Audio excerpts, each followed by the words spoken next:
प्रवीण दरेकरजी सुद्धा भाजपचे आमदार आता आपल्यासोबत आहेत. प्रवीण दरेकरजी, भाजपनं काय काय केलं, कोणकोणत्या मुद्द्यांचा भाजपला फायदा झाला, 3 राज्यांमधल्या विजयाचं विश्लेषण तर बरंच होते. चौथं राज्य आहे तेलंगणा.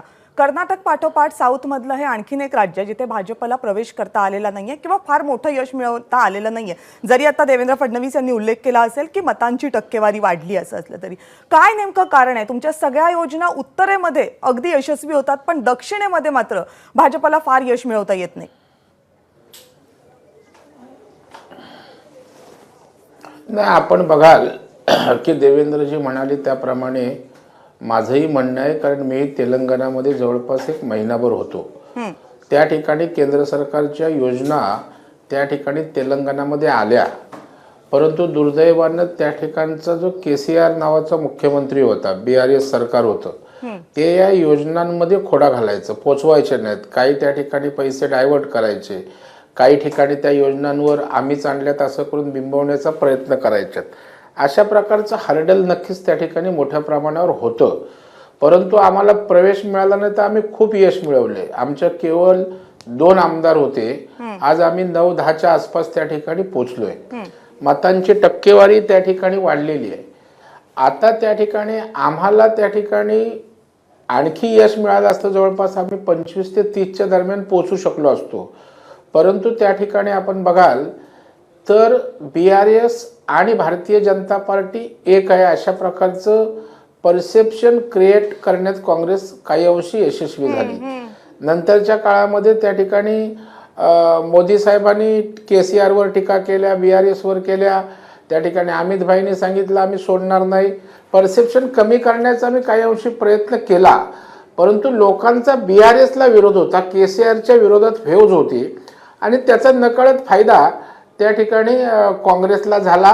काही काँग्रेसच्या राहुल गांधीची व्हेवज नव्हती की कुठल्या विचारधारेचं कविता यांच्यावर ईडीची न झालेली कारवाई याच्यामुळे तर हे परसेप्शन जास्त झालं ना. बी टीम आहे BRS भाजपची, हे जे परसेप्शन तयार झालं त्याला ईडीची कारवाई सुद्धा तर कारणीभूत होती जी झालीच नाही. मी कविता मी कबूल केलं ना, काही अंशी त्या ठिकाणी ते परसेप्शन क्रिएट करण्यात ते यशस्वी झाले, मी कबूल केलं ना. त्याच्यामध्ये आमचा संजय बंडी नावाचा नेता होता, त्याचं नेतृत्व त्या ठिकाणी होतं. त्याला बदलल्याने थोडाफार त्या ठिकाणी मोठ्या प्रमाणावर परिणाम त्या ठिकाणी झाला आणि त्याच्यामुळं राहुल गांधीचा करिश्मा जसा मोदी साहेबांचा सगळीकडे आहे त्याचा काही संबंध त्या ठिकाणी नाहीये. लोकांना बदल हवा होता आणि मग बदल भाजप नाही, तिथे जो मुस्लिम समाजाचा जो मायनॉरिटीचा वर्ग जो आहे त्यांनी MIM ला नेहमी मोठ्या प्रमाणावर BRS ला मतदान जायचं तेलंगणाचं. त्यांनी या ठिकाणी BJPला वाढ होता कामा नये या भावनेचं BJPचा विरोधक म्हणून त्यांनी काँग्रेसला मतदान केलं.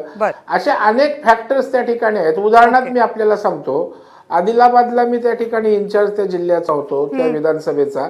तिथे तिथल्या आमच्या उमेदवारांनी केंद्रातनं मोदी साहेबांकडून हॉस्पिटल आणलं मोठं, परंतु त्या ठिकाणी KCRने त्यांना मशिनरी दिली नाही, डॉक्टर दिले नाही.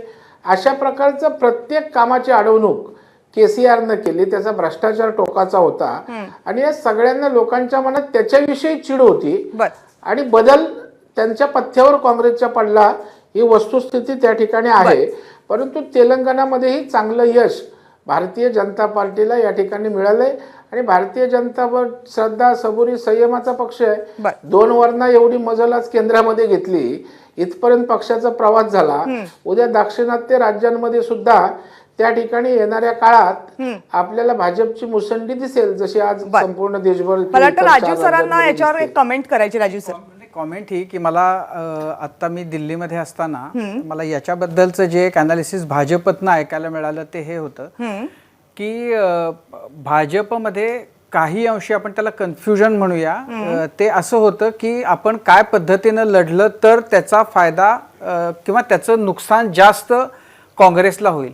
भाजपनं सुरुवातीला तेलंगणामध्ये जोरदार लढाईची तयारी केली होती, पण नंतर काही प्रकारे असा फीडबॅक आला की भाजप जर जास्त करेल तर त्याचा फायदा काँग्रेसला होईल, कारण भाजप विरोधी मतांचं विभाजन होऊन त्याच्यामध्ये काँग्रेसला त्याचा फायदा होईल. त्यामुळे भाजपनं थोडं थोडं असते स्वतःचा वेग करायचा निर्णय घेतला, पण नंतर पुन्हा असं लक्षात आलं की याच्यामुळं अँटी इन्कम्बन्सीची जी वोट्स आहेत तर ते भाजपकडे न जाता ते सगळे काँग्रेसकडे जातील आणि त्याचा काँग्रेसला फायदा होईल. त्यामुळे भाजपनं पुन्हा जोर लावला.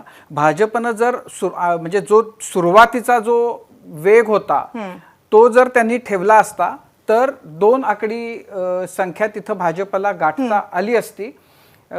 हे गेल्या आठवड्यातलं होतं. आता कदाचित त्याच्यामध्ये आणखीन विश्लेषण करणारे याच्यात भर घालू शकतील, पण ही जी भाजपची स्ट्रॅटेजी होती की अँटी इन्कम्बन्सीचा फायदा हा जास्त काँग्रेसला मिळू नये, तर त्याच्यामध्ये त्यांनी नंतर ते केलं आणि ती निवडणूक ते लढली गेली, पण तरी ते पुरेसं नाही झालं हे या निकालातनं दिसतंय. आणि त्याचा खूप मोठा फायदा काँग्रेसला त्याचा झाला किंवा त्याचं नुकसान जे आहे ते BRS ला.